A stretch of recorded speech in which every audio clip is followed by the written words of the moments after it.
Olá, muito boa tarde. Num dia em que olhamos os textos bíblicos propostos pela liturgia do próximo domingo, também não ignoramos o conflito e o sofrimento que se agudiza na região que acolheu a história bíblica e os acontecimentos sagrados que hoje são também evocados para o desentendimento. Temos connosco o padre Daniel Nascimento, que é professor de Sagrada Escritura na Universidade Católica Portuguesa e que durante alguns anos, por motivo de estudo, viveu em Israel. Boa tarde, obrigado por estar aqui entre nós no programa Eclésia.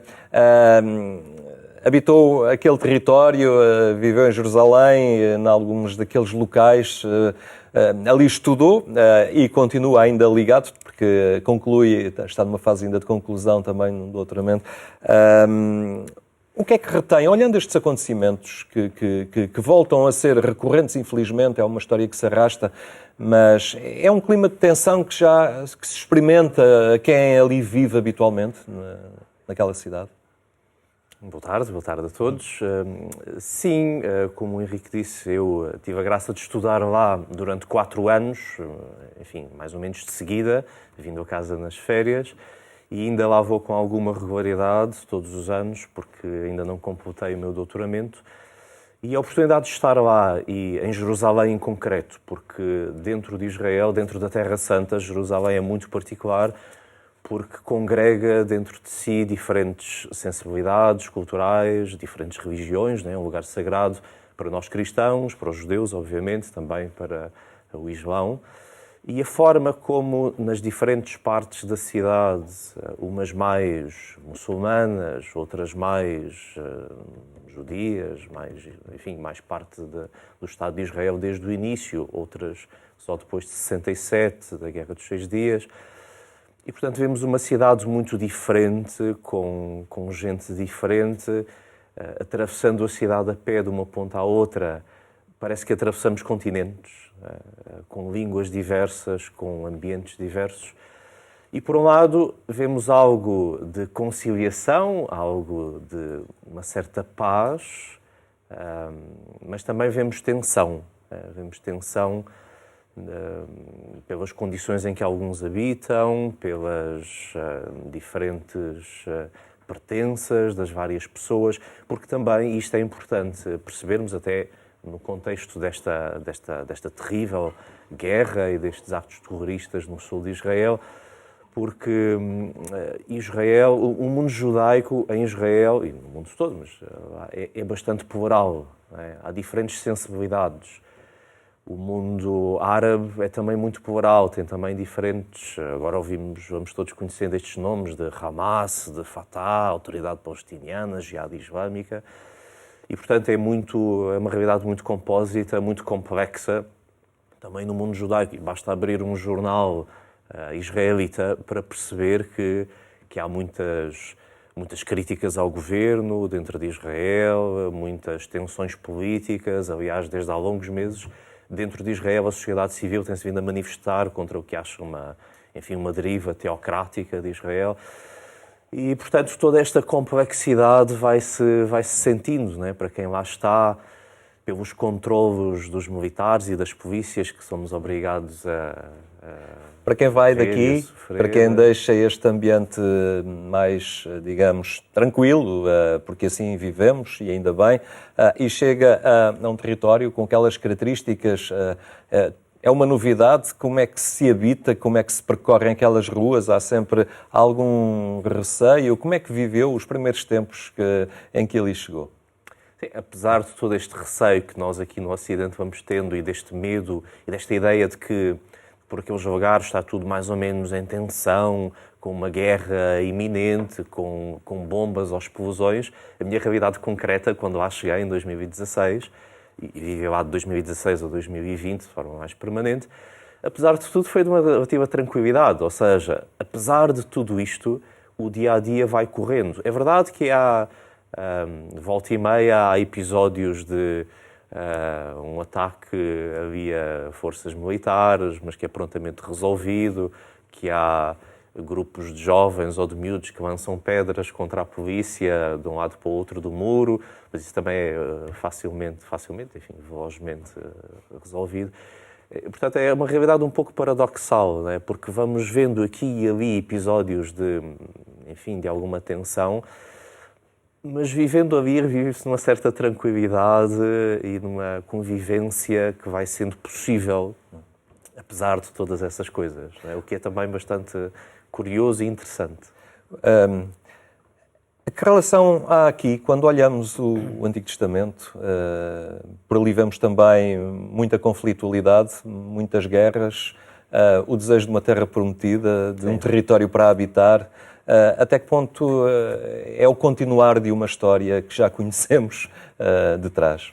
Sim, Israel como país tem uma história bastante complexa, desde o século XIX e até à fundação do Estado de Israel, em 1948, e aqui conjugam-se sensibilidades que estão muitas vezes afastadas da religião, enfim, todo este, como sabemos, este movimento sionista que está no poder nas primeiras décadas em Israel, até é bastante laico, e aqui a complexidade da sociedade israelita também vem ao de cima.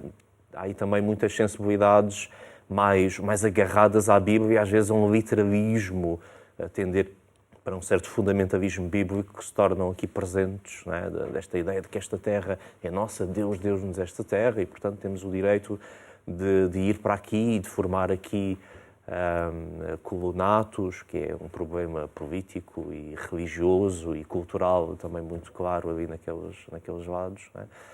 E, portanto, aí vemos também as diferentes leituras da Sagrada Escritura, que, sendo a mesma, por vezes, infelizmente, certos grupos interpretam de forma um bocadinho mais fanática, diria. Para nós cristãos, também a presença, não só por ser a terra onde esteve o Senhor Jesus, não só por ter, digamos, por essa herança cristã, mas também todos estes lugares bíblicos que para nós são importantes e, sobretudo, devido à presença franciscana, que já leva 8 séculos naquela terra, tem esta missão de guardar estes lugares, de preservar estes lugares, de que sejam lugares de visita para todos, né? Que possam ser visitados, lugares onde se possa rezar, onde se possa, em paz, e esta ideia de paz, esta paz bíblica, este shalom, que é uma ideia de uma paz que não é apenas uma ausência de guerra, não é apenas uma ausência de conflitualidade, mas é algo mais pela positiva da construção de pontos, de convivência, de diálogo. É algo que é também profundamente bíblico, aliás, como também as leituras hoje mostram. Algo que parece ser difícil de concretizar, pelo menos nos tempos mais próximos, naquela zona do mundo. Esta convivência, este diálogo, esta aceitação mútua, parece não haver horizonte imediato para algo assim. É verdade. Pelo menos a nível macro, não é, de uma solução política que resolva todos estes problemas, parece não haver. É verdade que, em casos particulares, e isso é também uma missão bonita, parece-me, da Igreja ali, de oferecer esperança, não é?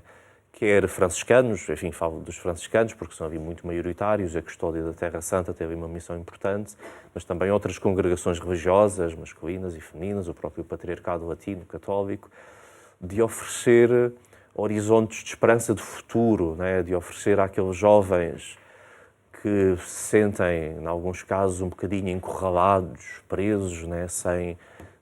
sem grande visão de emprego, de desenvolvimento pessoal, profissional, dar possibilidade de estudar, dar possibilidade de emprego, não é? De desenvolvimento humano e social, de convivência também. Enfim, havia as escolas cristãs, por exemplo, em Jerusalém, vemos que a maior parte das crianças são muçulmanas, não é? Porque é ali o material. Sim, é essa convivência de crianças muçulmanas em escolas cristãs. Os cristãos ali são árabes, não é? Às vezes temos esta tendência de achar estes árabes são todos muçulmanos. E, de facto, a maior parte dos árabes, dos palestinianos, são muçulmanos. Mas os cristãos que há são quase todos árabes, não é? A grande maioria dos cristãos são de língua árabe, não é? E, portanto, são uma minoria dentro destes de língua árabe. E isto reflete-se também nas escolas, não é? E vemos essa convivência entre diferentes religiões que é também um sinal de esperança, não é? Sementes de esperança, apesar de toda esta realidade que nos vai esmagando por estes dias. Mas neste dia olhamos também a proposta da liturgia do próximo domingo, é o 28º domingo do Tempo Comum. Ficamos agora com a leitura do Evangelho de Mateus. Naquele tempo, Jesus dirigiu-se de novo aos príncipes dos sacerdotes e aos anciãos do povo e, falando em parábolas, disse-lhes: O reino dos céus pode comparar-se a um rei que preparou um banquete nupcial para o seu filho. Mandou os servos chamar os convidados para as bodas, mas eles não quiseram vir. Mandou ainda outros servos, ordenando-lhes: Dizei aos convidados: Preparei o meu banquete, os bois e os cevados foram abatidos, tudo está pronto. Vinde às bodas. Mas eles, sem fazerem caso, foram um para o seu campo e outro para o seu negócio. Os outros apoderaram-se dos servos, trataram-nos mal e mataram-nos. O rei ficou muito indignado e enviou os seus exércitos, que acabaram com aqueles assassinos e incendiaram a cidade. Disse então aos servos: O banquete está pronto, mas os convidados não eram dignos. Ide às encruzilhadas dos caminhos e convidai para as bodas todos os que encontrardes. Então os servos, saindo pelos caminhos, reuniram todos os que encontraram, maus e bons. E a sala do banquete encheu-se de convidados. Daniel Nascimento, que banquete é este, que convite é este que é endereçado e que nem todos aceitam, muito poucos. É um convite que tantas vezes também nos é pedido a nós, nos é oferecido a nós. Sim, esta parábola vem na sequência de uma série de parábolas que temos vindo a escutar nos últimos domingos, relacionados com o tema da vinha, da vinha do Senhor, que é a casa de Israel, que é o povo escolhido. E estamos no ministério de Jesus em Jerusalém, portanto, neste ponto do Evangelho de Mateus. Jesus está em Jerusalém e está em diálogo, podemos dizer, em conflito com estas autoridades judaicas que acabarão por conduzir à morte, com estes fariseus, com estes sacerdotes, com estes anciãos, e neste diálogo vai contando estas parábolas também para os confrontar com a força da palavra de Deus que encontramos nestas parábolas. E esta parábola fala-nos do reino dos céus, e fala do reino dos céus como este banquete para o qual todos são convidados. O Papa Francisco, curiosamente, referiu-se precisamente a esta parábola agora na Jornada Mundial da Juventude, em Lisboa, no Mosteiro dos Jerónimos, para sublinhar esta ideia de que todos são convidados. Aliás, foi aí que, penso, pela primeira vez o Papa repetiu seu famoso refrão na jornada de todos. E, portanto, face a esta negação daqueles que deveriam ser os primeiros convidados, e aí reconhecem-se estas tais autoridades, estes tais líderes infiéis judeus que não aceitaram, que pelo endurecimento, não por serem judeus, mas pelo endurecimento do seu coração, e, portanto, são aqueles que pelos caminhos são chamados, curiosamente, os maus e os bons, que são chamados para participar deste banquete, para fazer esta festa. É algo que nos envolve, é também algo que nos remete a olhar um compromisso um dia assumido, sei lá, com o batismo, não é? Que nos coloca também automaticamente, ou que nos coloca na mão um convite, esse próprio batismo, convite de aceder e de estarmos disponíveis, ao fim e ao cabo, para este banquete. Isso talvez seja mais claro na continuação desta parábola, que às vezes, enfim, também há a versão curta na liturgia, por vezes, que não inclui esta parte final, que é depois aqueles convidados que não têm o tal traje nupcial, são expulsos deste banquete. E esta ideia também é importante. Todos são convidados, mas sendo convidados, entrando para o banquete, fazendo parte deste banquete, é preciso ter este traje nupcial. Ora, muitos autores referem que isto percebe-se também com alguns costumes antigos, em que nestes casamentos antigos, nesta cultura do tempo, o convidado recebia um traje de festa, para o casamento, como sinal de participação dessa mesma festa. Ora, nesta parábola, há aqui uns que não têm esse traje, aceitaram o convite, mas não estiveram dispostos a vestir este traje. Não aderiram. Não aderiram, não é? Foram, mas não aderiram, não é? E podemos certamente fazer aqui um paralelo com esta veste recebida no batismo, nesta veste de pureza que recebemos no batismo. E aqui podemos interpretar isto dizendo que não basta estar, não é? Não basta ser batizado, se quisermos, não é? É preciso participar, é preciso adesão, é preciso estar disposto a fazer parte da festa. Não é?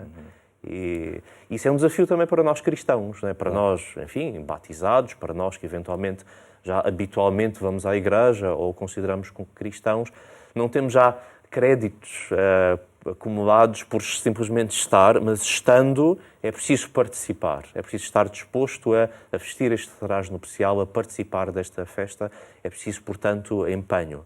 Portanto, todos somos chamados.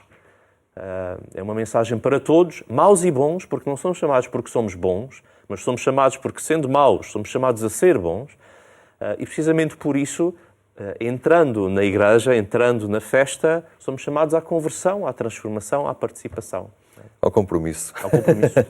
Vamos avançar. A primeira leitura volta-nos a apresentar um banquete. Também aqui sugerido como esta proximidade de um Deus que cumula o homem com aquilo que é de melhor. Exatamente, este passo do livro de Isaías, que se insere, enfim, num pequeno apocalipse aqui do livro de Isaías, portanto, numa visão escatológica, ou seja, do fim dos tempos, né, olhando para além,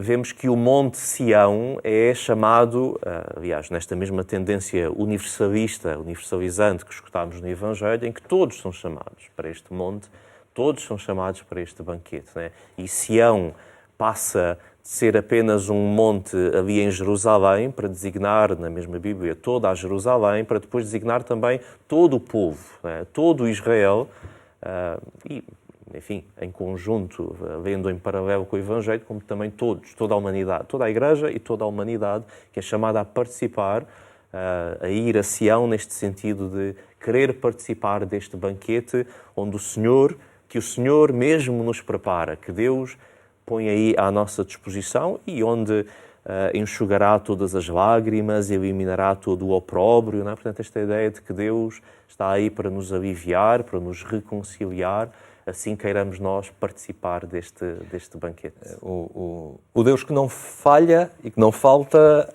a quem nele confiou, em quem nele esperou, não é? Mesmo em situações, às vezes, de intranquilidade, de desespero, e depois surge este Deus próximo que acolhe o homem com este banquete. A segunda leitura, do Novo Testamento, de Paulo, à comunidade de Filipos, nos apresenta aqui, então, uma comunidade generosa, uma comunidade que o acolhe, que ao fim e ao cabo ele apresenta como exemplar. Sim. E este trecho que nos é dado escutar hoje na liturgia, que mais ou menos conclui a carta aos Filipenses, parece que me se enquadra bem também nesta dinâmica de chamamento, de adesão, de compromisso, nesta mesma ideia que escutámos em Isaías, de que Deus consola, Deus limpa as lágrimas, mesmo nas situações de sofrimento, o Senhor está aí para nos oferecer uma solução de paz e de alívio e de renovação. E por isso, ao dizer, como São Paulo, sei viver na abundância e na penura, sei viver quando tudo está bem e quando tudo está mal, porque estou com o Senhor, porque tudo posso naquele que me conforta. Quando estou com o Senhor, mesmo estes momentos de sofrimento, de provação, de guerra, são possíveis de ser suportados porque não estamos sós. Não estamos sós também porque temos uma comunidade que connosco reza, que nos suporta, mas também porque o Senhor nos dá força e não se esquece de nós, não é? E agora, neste contexto de grande sofrimento em Israel, daqueles que foram mortos, raptados, também de todos os, enfim, judeus, cristãos, muçulmanos que por lá vivem e que vivem um bocadinho nesta tensão, nesta expectativa, neste medo do que é que poderá vir aí a seguir. Será que este conflito vai alastrar? Será que vamos ter aqui outra guerra? Será que vão cair aqui bom, mas é preciso também ter esta serenidade de saber reconhecer que o Senhor é um Deus de paz e que nos aponta um caminho de paz.